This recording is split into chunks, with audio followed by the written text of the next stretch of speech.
From the city of brotherly love, Philadelphia, to around the globe. You're listening to Shark Bite Biz, your exclusive place for business strategy, sales, marketing, and tech in the roaring 20s. And now, here's your host, David Strausser.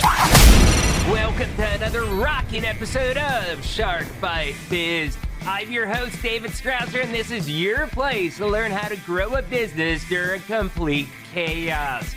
On this show, I've said it time and time again. Right now is the time to create content. Just like I'm doing with this very podcast, Shark Bite Biz. There really isn't a lot of viable solutions if you're trying to network right now. And social media is probably going to be one of the main areas that you're focusing on. For working professionals like myself, Facebook, Twitter, and all those other random networks, they only get you so far, okay? They're not really taking you towards your end goal or giving you all the pieces of information that you need. And there is one network out there that will allow you to expand your network, whether you're looking to close a deal, look for a job, or like I'm doing with my podcast, expand my network. LinkedIn is probably the most misunderstood and underused platform out of all the major social networks. I will admit though, over the past year, I do think that people have gotten better at using it, but there still are a ton of opportunities that you're missing probably. Today's episode is dedicated to helping you unlock the mystique around LinkedIn. So who is today's guest? Lynnaire Johnston. Lynnaire Johnston is an author, entrepreneur, and New Zealand's premier LinkedIn marketing strategist and profile consultant. As an internationally recognized LinkedIn expert, Lynnaire helps business professionals use LinkedIn to achieve their business goals. She is ranked among the top 20 LinkedIn experts in Asia Pacific by the Social Media Marketing Institute, Australia. Her varied career has encompassed radio as a newsreader and DJ, publishing, editor of numerous publications, local government, and non-for-profit. Currently, Lynnaire runs her communications company, Word Wizard, and is the author of the newly released book, Linkability: 4 Powerful Strategies to Maximize Your LinkedIn Success. So without further ado, from all the way down under New Zealand, let's bring Lynnaire on in here. Personal growth. Lynnaire, welcome to Shark Bite Biz. We're so glad to have you here today. Thank you. It's so very nice to be here, David, all the way from New Zealand. Yeah, the miracles of technology, right? Absolutely. We're right at the bottom of the world down here, and you wouldn't know it from our discussion and ability to be able to get on the Zoom or on the phone Zoom and have a chat today. It's great. Yeah, I mean, it does just blow my mind when I think about. I'm talking to someone in New Zealand with a full high definition video phone call, and there's no delay, there's no lag, no latency, nothing. It's like you're across town from me. This is amazing. I love the marvel of technology. I do too, and I find that Zoom calls have a better quality than phone calls now. Have you noticed that? Yeah. Much easier to hear. HD voice. Oh yeah, definitely. Definitely. You know, for the original part of the podcast, Zoom was easy, but I never wanted to do Zoom because they just didn't allow you to record the interviews in high definition. They did it in 720p, and I really wanted 1080 or higher, but now they've enabled it. So I've adopted Zoom, and it's been great. I've had people from Singapore, which I believe you were just talking about the voice coach episode. Yeah. Coming in from Singapore and really no issues. So it's amazing. I love it. And I'm even further away, and here we are just having a chat like we're sitting in the same room. Yeah, this is great. And this is good because I mean we're going to have an episode about networking, and this what we're doing now. So why don't, we have a softball question really to kick everything off with everybody. It's one of our traditions. Tell us who you are, what you're about, what your experience is, what your business is. Tell us all about Lynnaire. All right. Well, I'm going to have to give you the abridged version of this, David, because as someone who has a few gray hairs, my story would be nearly as long as Lord of the Rings if I told you all the details. And of course, I thought you were blonde. I'm sorry. Oh, you are so kind. Lord of the Rings, of course, was filmed in New Zealand, and I can tell you that the country does look as beautiful as that, but we don't live in hobbit holes. Just wanted to set your mind at rest around that one. I know that you were worried. So my background, David, was in broadcasting. I started as a journalist when I first was left school, got some training, went into radio and spent quite a lot of time working in different radio stations as a newsreader and as a DJ, which I absolutely loved. What type of music? Pardon? What type of music were you a DJ country rock. My favorite singer was Bob Seger at the time. Maybe Bob Seger. Bob Seger. Bob Seger. I'm a huge Aerosmith fan. So. Oh, are you? Right. Okay. Yeah. Well, we had the keyboardist for Aerosmith and the Hollywood Vampires on this show. So. Did you really? Did they play for you? Did they play live? No, it was just the keyboardist because he's not an original member. Well, actually, he is a member for recording the Hollywood Vampires, their latest album.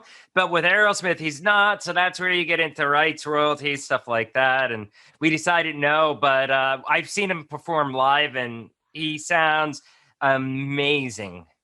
Wow. I bet he was really interesting person to interview and talk to as well.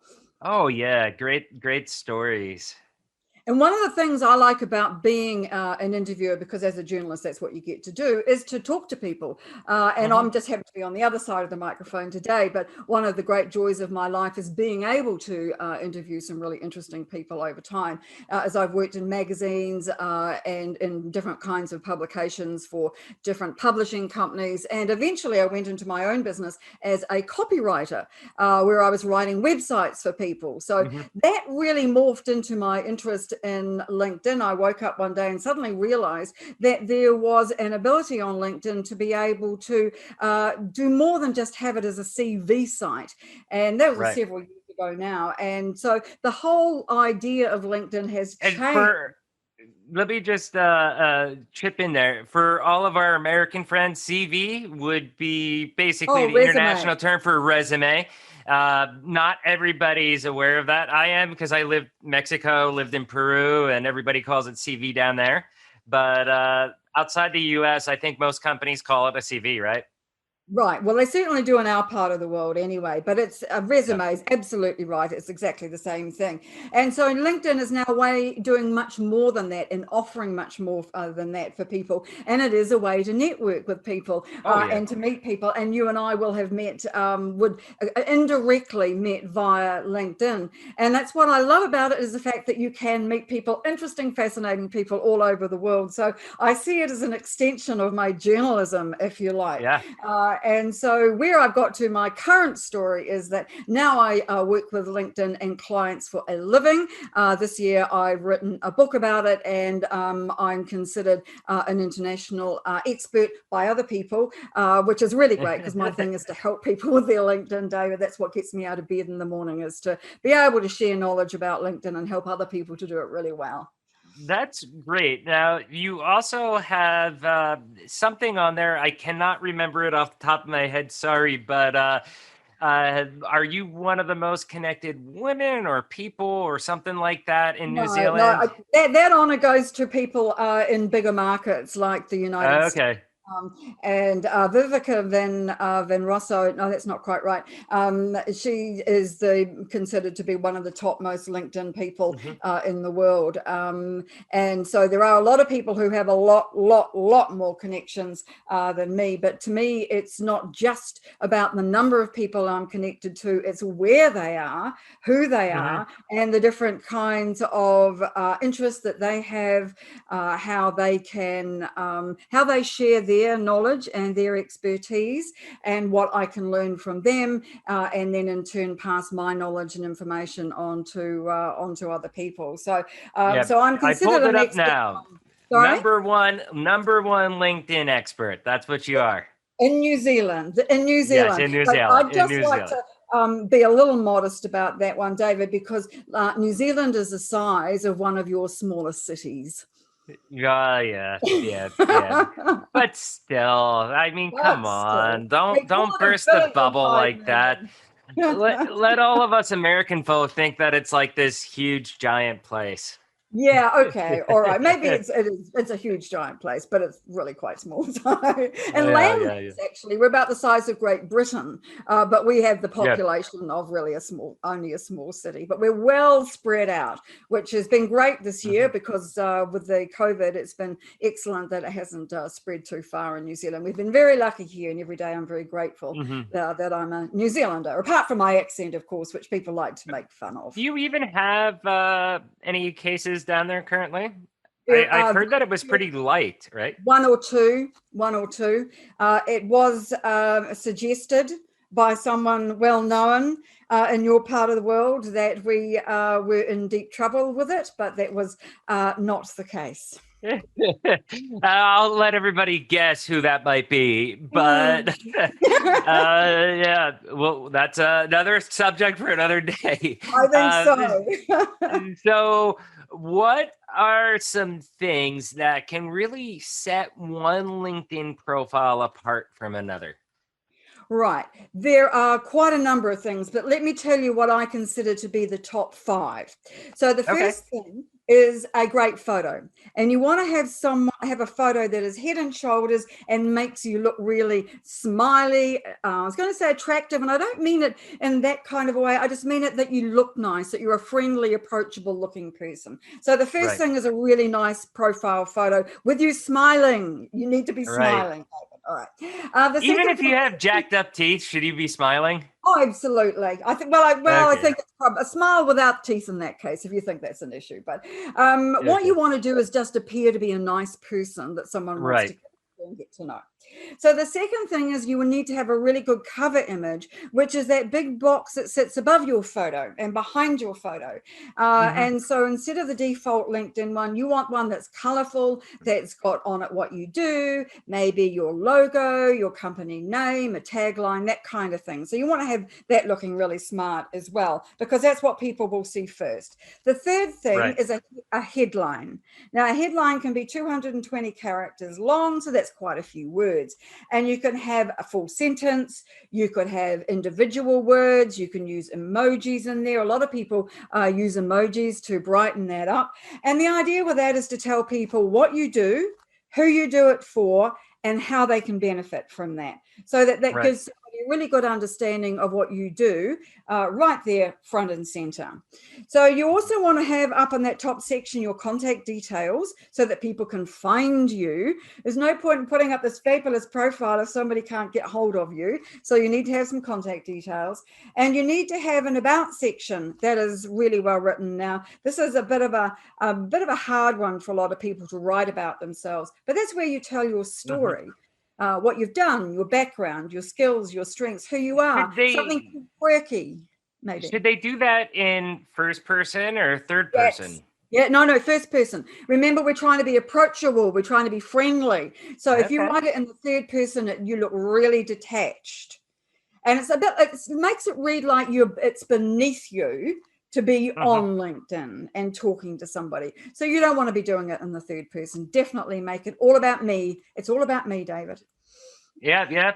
Okay, no, that's good. That's good info, because I think a lot of people are kind of, confused about how they should do that. So I think having that clarity will help them. In fact, when you were just saying about the title there too, it was ringing in my head. I remember for years, people used to have in that title spot, like their job position and stuff like that. Don't do that. And I think like maybe 2-3 years ago, that's where it really started getting trendy, to where people put their own in. Like, for example, mine says helping small and mid-sized businesses drive growth through technology, and that's some other things. But stuff like that. Yeah, Thank absolutely you. perfect. Who you are, what you're doing, who you're helping, and the benefits. And I think that's all you need on something like that. So you're right. You bring up a good point. Not having your job title there is a really good idea. Mm-hmm. Yeah. One of the things I'd Okay. like about LinkedIn that's been great this year is the number of things that have changed about it. And it's put in a new section called the featured section that sits right underneath that about section, where you can Oh put yeah. lots of visuals, right? And they're nice Mm-hmm. big thumbnails, and you can put videos, you can add in your posts or your articles from your LinkedIn profile. You can put in links to websites, you can put in images of testimonials, you name it, and they look nice and big. And you can change the order. It is a really, really important piece of real estate on LinkedIn that not everybody has really fully understood the value of, I don't think, because it's hard to read lots of words. And so this is really cool because it gives you photos that you can grab your attention. I've even got a GIF on mine. I've got a GIF, A David. gift? That's embarrassing, isn't it? Of a cat. This is even worse. And it's about it's a post about I'm a cat. allergic to cats. Are you? Oh, you poor thing. Yes. Oh, I think what you're Yes, I missing know. out on. Yeah. Oh. Well, if you're I'm not fond sorry. of cats, it's probably okay. No, it's all right. You're right. I like cats. I'm just allergic to them.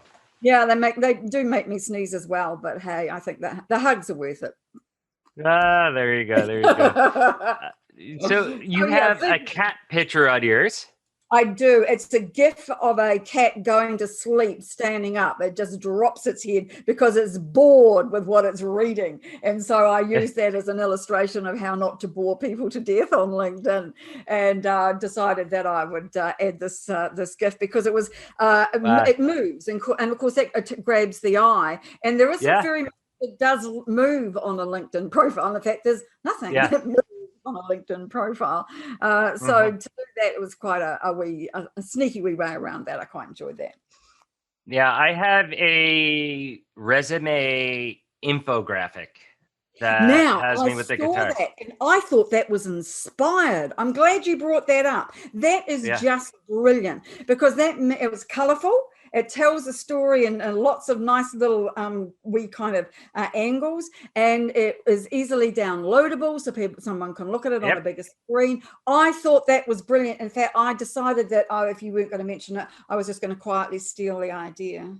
But you no, you can still steal the idea. I'll easily introduce you to my designer, but for me, I mean, I don't know if you've seen the resume infographic, but also my resume as well too. I have designed, I thought, pretty beautiful as well. To make it stand out, stick out. Now, one thing in the U.S., we really don't put pictures on resumes out here. A lot of other international countries do. Do you do that in New Zealand? Pictures or without? No, not so much. I think they do it more in Australia than we do here. So no, not so much. I always put my picture on there and a nice design to make it stand out. Now, I'm not looking for employment or anything like that, but I sell high-end tech. I mean, I want somebody who's going to write me a $500,000 check to know who I am, know who my background is. And that's part of the reason why I have things like these infographics or this, so that way it catches the eye, it makes it interesting, they read it, and they can find out all about me. I have my own personal website, davidstrausser.com, that talks all about me so that they can find out about me. And I even put some funny things in there that some people may get offended by, but like I have a testimony from Jesus. I don't know if you've seen that, but I hadn't seen that. You need to check that out. What does he say about you? That I haven't killed anybody, that totally didn't deserve it, and that in his book I'm a solid B plus.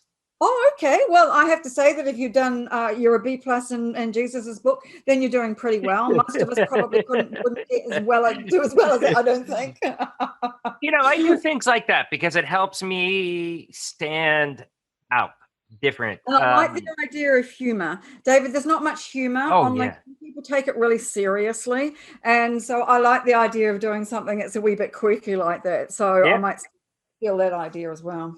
Got Oh, any no other problem. that I could use while we're here? Oh, yeah, yeah. I don't know. We'll keep working through the We'll questions. I'm keep sure I'll working come on up with more ideas for you. But I will send you. I'll definitely send out. And I'll also post the link to the Jesus testimonial that I have. Remember, everybody, don't take offense. I am a believer. It's done in humor and good fun because people need to laugh. I mean, people need to smile. And, yeah, you take things serious, but there's also a time where it's like, okay, this is actually funny. I can laugh at this. And Yeah. that's what I try to do. And if someone doesn't like the infographic, if somebody didn't like the video that I have posted, I mean, to me, that's a good thing. If they're looking at my infographic and they're like, yeah, I won't hire this guy because this infographic is stupid or whatever, then chances are, us working together probably isn't going to work out.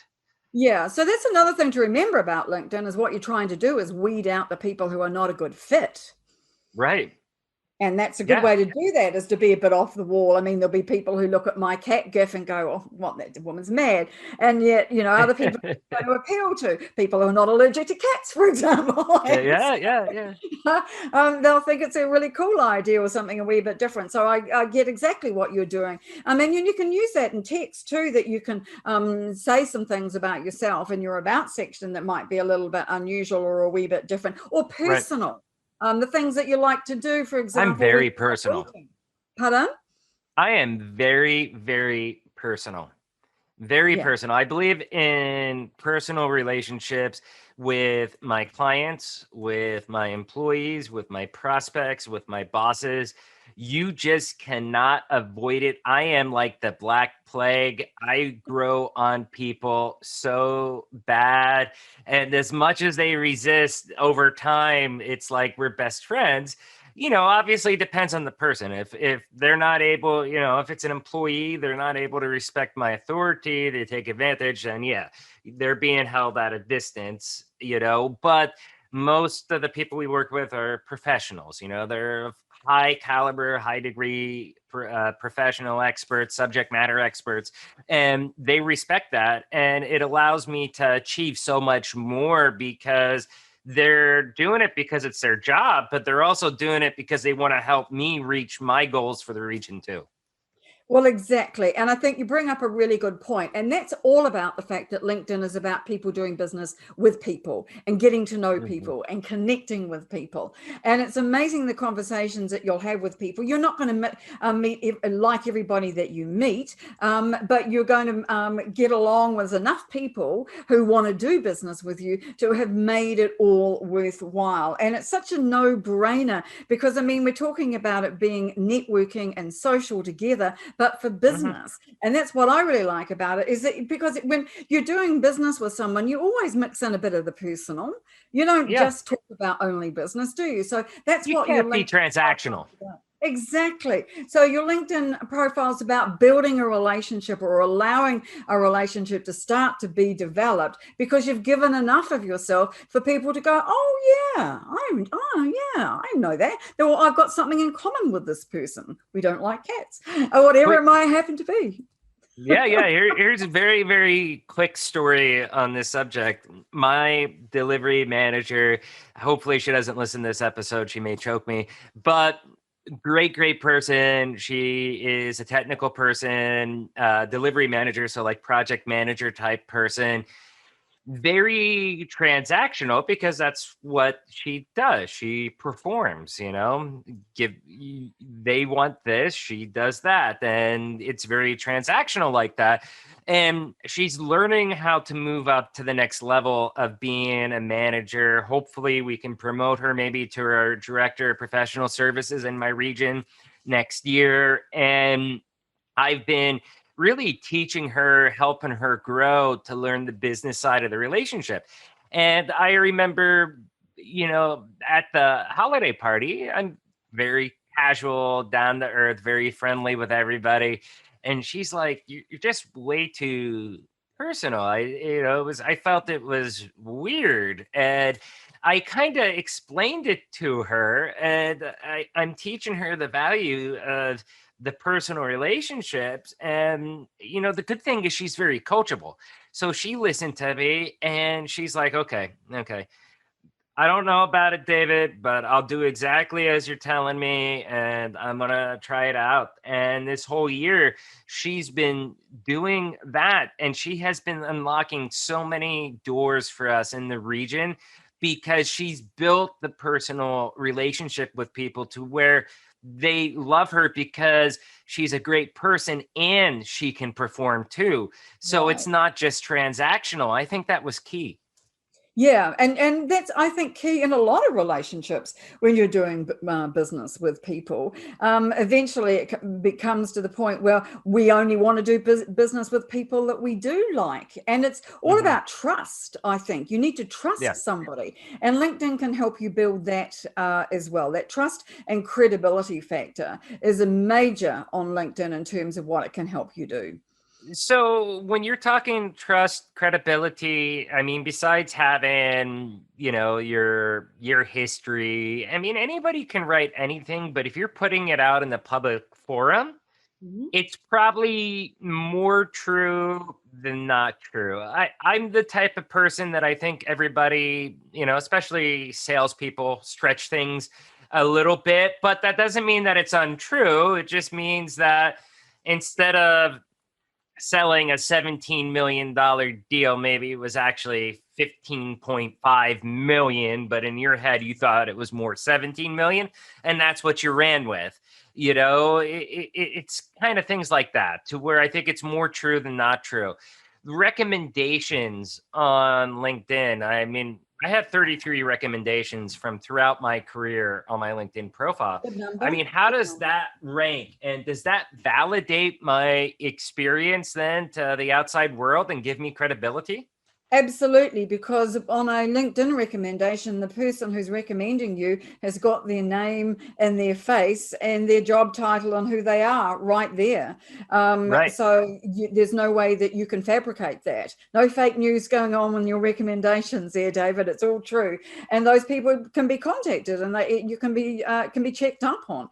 And you're right that there are some things that can probably be not quite the truth, or just a manipulation of the truth. And one of the issues that LinkedIn has is that anybody could say that they work for any company. I could put on my profile that I work for Microsoft, and there's nothing Microsoft can do about it. Actually, they could, because they own LinkedIn. But you know what I mean? You can say those. I think that's an important point. I think some people may not recognize that, but LinkedIn was acquired maybe about 2 years ago-ish or 3 years ago-ish by Microsoft. So it is completely owned by Microsoft. Yeah, and they paid a fortune for it as well. Doesn't help them seem to fix the bugs any more quickly than LinkedIn did on their own. Hey, that's the way these things go, for sure. So being in the ERP world, we had fear of Microsoft because I'm with SAP Business One. We had fear thinking that, oh my God, if they integrate this into, at the time it was called Dynamics Nav. Now I think it's Business Central. If they integrate this fully into there for like their CRM and stuff like that, that's hard to compete with. But as of right now, I don't think that they've fully integrated it. So we've been lucky. Yeah, I think they've allowed LinkedIn so far to be relatively standalone. There are some integrations, of course, in terms of resumes and profiles and things, but I think largely LinkedIn has been allowed to get on with the job of being LinkedIn, for which I am eternally grateful, because everybody has their own opinions about Microsoft and Google and Amazon and all the big boys who can seem to control everything. Gotta love big tech. You gotta love big tech. I mean, it's one of those things. You can't live with them. You can't live without them. Yeah, well, I'm old enough to remember living without them, David, and I don't want to go back to those days. I can tell you that. That's the thing. Like, I was thinking, like, how the heck did I ever get a hold of my friends on the phone or stuff like that before we had cell phones back in the Yeah. 90s and stuff? Because it was like, wow, that's like impossible. I mean, right now you call somebody, it's in their pocket, whereas before it wasn't like that, it's hard to remember, and I wouldn't want to go back there.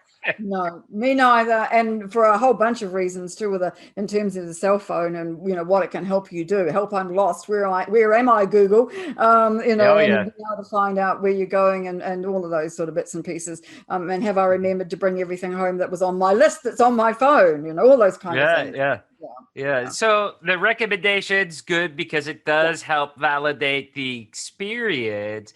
Now, one thing, I think a lot of people don't really know how to use LinkedIn to the fullest. Mm. How would you sum that up? How would it be best used by people? What should they do to get maximum exposure? All right, I think there are a couple of things here. First of all, they need to be connected to the right people. Now, when I say right people, I don't necessarily mean important people. I don't mean people who've got huge connections or huge numbers of connections in a big network. I mean people who are important to them in their industry and in the work that they do. So they need to be connected to people who are knowledgeable, who are active on LinkedIn, and who want to share and are prepared to have a relationship or build a relationship. And I think that the networking aspect of LinkedIn is really overlooked by a lot of people. The second thing is that people need to build their credibility on LinkedIn by publishing their own content. They need to be posting on a regular basis. Now, LinkedIn's just brought in stories that they swiped from Instagram and Facebook. And so you can now just do little short stories on LinkedIn, or you can do the opposite end of the spectrum. You can do long articles, you can do document posts, videos, text, images, you name it. There's a whole bunch of different things that you can do on LinkedIn that I think that people are just not making the most of and getting themselves out there and known for what they do and do well. Yeah, no, that's so the question, like I'll use my profile as an example again. I used to post some stories or repost some posts in there, and they've got views and stuff like that. But I've really stopped that now that I'm doing the podcast, and I'm still posting to LinkedIn, but it's not like I'm writing up a small article anymore or anything like that. Is that the same then, or do you view that as different? Should I still be posting as well too? I mean, what are you thinking? You should still be posting. I know that your podcast is something that's personal to you, so it's not part of your day job. That's right. Okay, but No. you can. There's a lot of crossover though. A lot of crossover. All right. So then, and you're probably getting business because people are hearing the podcast and hearing podcast guests talk about different aspects of their business. As a podcast host, it's really important that you tell people what you are who you're talking to and the subjects of your particular episodes, so that they can be shared on LinkedIn and other people can learn about them. I learn about a lot of podcasts simply through my LinkedIn newsfeed, and so it gives you exposure as a host and it gives you exposure to good quality guests who want to be on your show. It also helps the guests themselves to get exposure because you've tagged them in on your post. And I think that's a really positive thing to be using the newsfeed for. What's a really negative thing, I think, and a lot of people do this, is that they just promote. They promote their business, they promote themselves, they don't add value in any way. But I think that by sharing your podcast episodes, you are adding value, because you can sum up what the person said in a couple of lines so that people know what to expect on the episode. It makes you look good, it makes them look good, and it gives your connection some kind of idea of the kind of work that you're doing. No, that's excellent, because when I do the podcast, this is how I view it. My job is to make you look like a rock star and to get your experience, your knowledge out so that I can learn. And like I said before, I take the people on the ride with me so that all the viewers and listeners, I usually tell most people, like, yeah, at the end, you get time to promote, your book, your company, whatever. But just like I do, when I talk about Vision 33 or SAP Business One, I do so as an experience. I bring it up when it's there to back up what I'm saying. I don't want to go to a show. When I did my anti-luncheon seminars, we served dessert first, and they were amazing. Yeah. And we had a lot of non-traditional speakers there, and every single one of them, I told them, do not make this an advertisement. Talk about your industry, talk about what people are doing. Okay, refer to your company occasionally as far as, so here's an example of how we did it and how it worked out. But, share your knowledge. People want to learn, and that's how you earn their respect, earn their trust. And then they're going to reach out to you to work with you because they think you can solve their problems. That is the most important statement that has been made in this entire conversation. Oh, not your whole life? No, I'm kidding. No, seriously, that's it. That sums it up extremely well, Yeah. David, because, I think that people underestimate the power of LinkedIn. And with more than 710 million members worldwide now, there is no reason why business professionals should not be using it and using it really well, because it's got so much power and it's got so much possibility to it. And I just think that it's a great way for people to get to know each other, to learn from each other, and to work towards achieving their business goals. Yeah, no, that's great. So one other question I have, because we do got to start getting wrapped up. I have two final questions for you, actually. First one is, we did just have the US elections, and I've been seeing a lot more political post, I would say, on LinkedIn on both sides, both sides of the spectrum. It's not limited to just, one side or the other. I've seen it completely on both sides. Unless your job is you're a politician, political scientist, stuff like that, you're dealing with that stuff. If you're talking regulation, I think that's fair game, because regulations affect businesses. But what's your stance? Does it belong, that stuff belong on LinkedIn if it's not your core duty or affect your job? What do you think? No. Unequivocally no. And there are other things that fall into that category too, not just political material. I think religious material, unless you are a member of a church and that's your job. I think that, now this one gets a bit more tricky, and I don't know whether this is an R-rated show, so I'll try and keep this kind of more family. It's okay. I think that if you are in industries that might need an R rating, that you shouldn't be promoting your services either. But at the other end of the spectrum, David, I think it's also not about sharing what you had for lunch. Photos of your new car, unless you won an award or something, that kind of thing. It's not, LinkedIn's about business. And I don't think that it's the kind of place where you should be putting up opinions like that, the ones that you are describing. Now, not everybody is going to agree with me, because there will be a school of thought that says that it's perfectly acceptable to do that, because we've just been talking about this, talking about who you are and the kind of your values and your life. And so if those are the kind of things that are important to you, then there is an argument that says, okay, you could bring that in to a limited level. And sometimes I'm a gardener. That's my addiction. And so I sometimes talk about gardening, but in the context of business usually. And I'll do it on a day where it's like a Saturday or a Sunday, where a lot of people aren't on LinkedIn and it's not so businessy. People aren't thinking about business. It's more relaxation. So it's like anything. I think that although I started by saying an unequivocal no, and I don't believe that that political material should be on LinkedIn, I think there is a school of thought that says that in some situations there is some kind of material that is possible to be promoted on LinkedIn. Yes. Right. It's kind of like, how do I get from no to yes?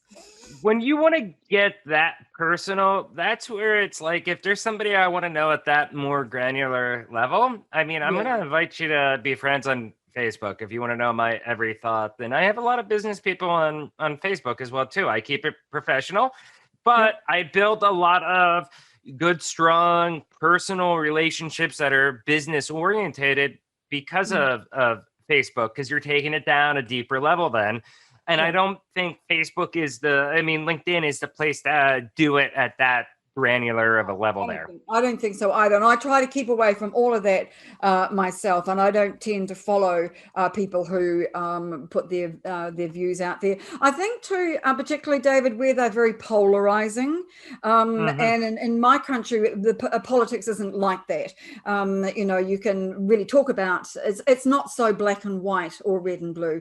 And so you can have discussions and debates, but even then, I don't think that it's just not the place for it. There's too many other things that we could be talking about that are more valuable and more important. Right. Up here, I think things are a little bit more polarized, obviously, with our times, but it is something, I've been seeing in there, and it's always funny because you'll always have the one or the 100 different people that'll post like, LinkedIn is not the place for this. And I just kind of roll my eyes at those too. It's like, but here's the problem with saying that to somebody is that what that has now told LinkedIn is that you like that person's material, so it's going to show you more of it. Right. So because it's an interaction. It's counterproductive to do that. You're better off to ignore them, unfollow them, and that's usually what I do. Yep. No, totally agree. So last question before we wrap up and find out how we can contact you is, what are the benefits going to be of LinkedIn messaging versus like sending emails? What kind of benefits we have with that? Sure, absolutely. Now, I'm a great fan of LinkedIn messaging because you get to the actual person who's the account holder. Not a lot of people have their accounts managed by other people. So if I send a message to you via LinkedIn, it's a pretty good chance that you're going to actually get it, you yourself personally.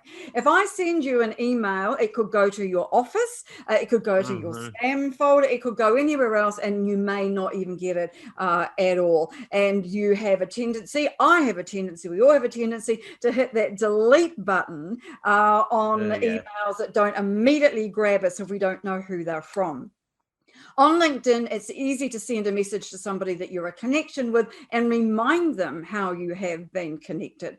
And so I think that there are some real advantages. The downside, though, is that this is an upside and a downside. You have to do it individually. It's very difficult to measure people to message people in bulk on LinkedIn.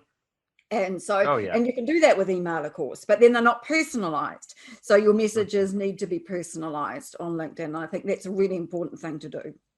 Oh, yeah. Definitely 100%. Wow. This has been fabulous, Lynnaire. I'm so grateful that you came on here all the way from New Zealand. How can people get in contact with you? Well, you'll be really surprised to know, David, that they can follow me on LinkedIn.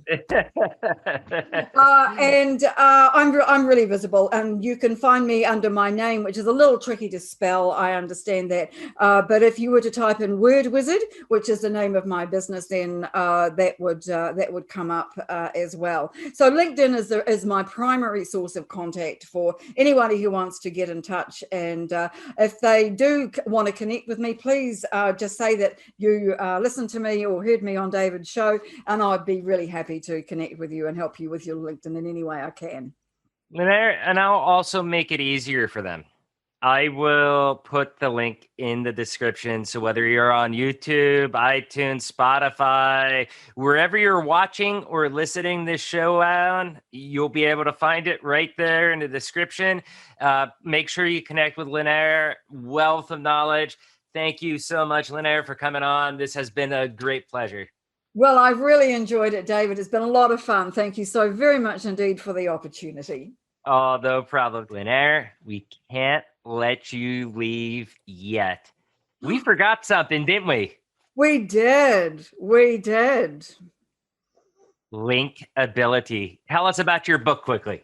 All right. My book's called Linkability. It's the 4 powerful strategies to help you maximize your LinkedIn success. And in it, I talk about 4 different ways that you can help your business, your brand, your career by connecting, publishing, direct messaging, and engaging on LinkedIn to achieve your personal goals. It's been my project for 2020 during the year while we've had the virus all hanging around. And so it's only just out, David, and it's available where all books are sold online. So please, I'd love your people to see if they could get some value out of it, because I'd really like people to be able to use it to help themselves with. Oh, yeah, 100%. I am going to make sure, in addition to your LinkedIn profile, we're going to link to Amazon directly to your book.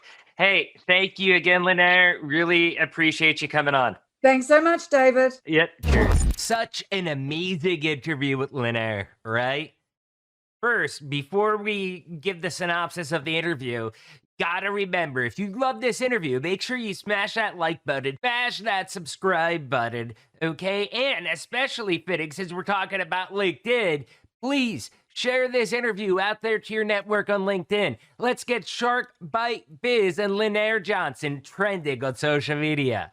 Now, let's get back to the topic at hand. That was some solid information from Lynnaire. She really broke down LinkedIn for us and taught us how to maximize our present and its potential and its use. Hopefully, this takes some of the mystery out of it for you all. LinkedIn is more than a place to post just your resume and professional background and your skills. It's a place for you to go out there and tell your professional story, where you can share your achievements, your growth, your desires, and help unlock your future potential growth by helping you find opportunities. Now, what those opportunities are, though, I mean, that really depends on you and what you're looking for, but they are out there, and you can start the search right there on LinkedIn. One of the big tidbits that she gave us was the headlines of profiles.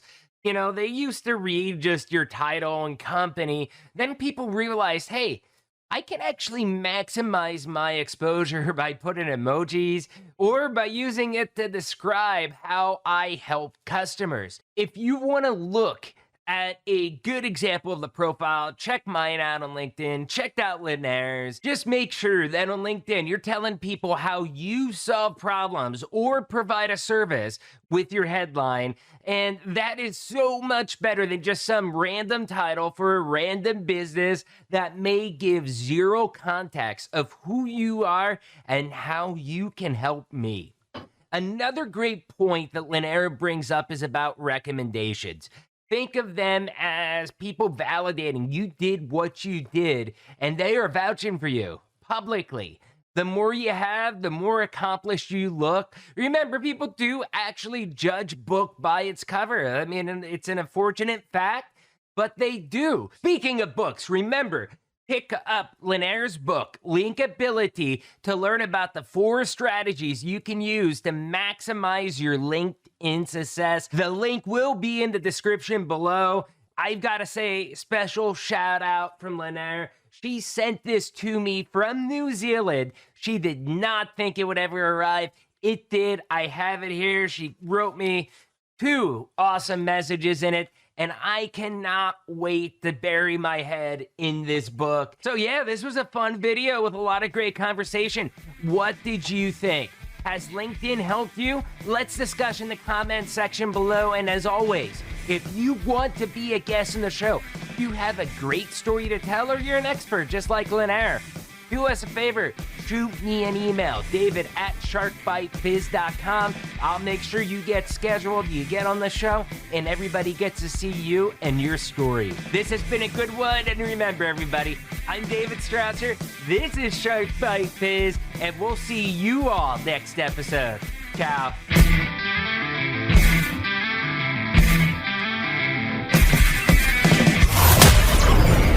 Thank you for listening to Shark Bite Biz.